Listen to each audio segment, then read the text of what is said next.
Baby movie ఒక copy movie అని మీలో ఎంతమందికి తెలుసో కామెంట్ చేయడం మాత్రం అస్సలు మర్చిపోవద్దు. అదేంటి 100 కోట్లు సంపాదించిన ఈ మూవీ అలాగే తమిళ్ అండ్ హిందీలో రీమేక్ చేసిన బేబీ మూవీని కాపీ అంటారా? అసలు మీకేం ప్రూఫ్ ఉంది అంటున్నారు అంటారా? అసలు కథలోకి వెళ్తే బేబీ మూవీకి అసలు ఫస్ట్ టైటిల్ ప్రేమించొద్దు అనే టైటిల్ ఉండేదంట. ఈ కథ సిరిన్ శ్రీరామ్ అనే డైరెక్టర్ అలియాస్ ప్రొడ్యూసర్ది అంట. బేబీ అలియాస్ ప్రేమించొద్దు కథ. తను బేబీ మూవీ డైరెక్టర్ అయిన రాజేష్తో 1 ఇయర్ ట్రావెల్ చేసి రాజేష్ ఈ మూవీకి ప్రొడ్యూసర్గా వ్యవహరిస్తాను అని చెప్పగా తనతో కథ చెప్పి అందులో కొన్ని మార్పులు చెప్పగా అవి చేసి మరీ రాజేష్ దగ్గరికి తీసుకెళ్తే రాజేష్ ఏం చేశాడంటే తన కథనే డైరెక్ట్గా దొంగిలించి తను చెప్పిన స్టోరీ అండ్ స్క్రీన్ ప్లేకి కొన్ని కమర్షియల్ హంగులు రుద్ది బేబీ కథగా తీశారంట.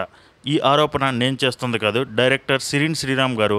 ఆయన రాజేష్తో కలిసి కూర్చొని స్క్రిప్ట్ చేసిన మొత్తాన్ని ఆయన దగ్గర ఉన్న రికార్డ్స్ ఏవైతే ఉన్నాయో అవన్నీ తీసుకొని వచ్చి బయట పెట్టాడనే చెప్పాలి. చూడాలి ఈ విషయం ఎంతవరకు దారితీస్తుందో. అసలు ప్రేమించొద్దు అనే టైటిల్ నిజంగా అబద్ధమో లేదో మనకి తెలియదు, కానీ ఖచ్చితంగా ఈ విషయం గురించి ఫిల్మ్ ఛాంబర్ వాళ్ళు కొంచెం కేర్ తీసుకునే చూస్తారంట. సో మీరేమనుకుంటున్నారు? బేబీ లేక ప్రేమించొద్దు అనే టైటిల్లో ఏ టైటిల్ మీకు బాగా నచ్చిందో చెప్పడం మాత్రం అస్సలు మర్చిపోవద్దు, కమెంట్ చేయండి. అప్పటి వరకు ప్లీజ్ లైక్ చేసి షేర్ చేసి సబ్స్క్రైబ్ చేయడం మాత్రం అస్సలు మర్చిపోవద్దు. Love you for watching. Bye.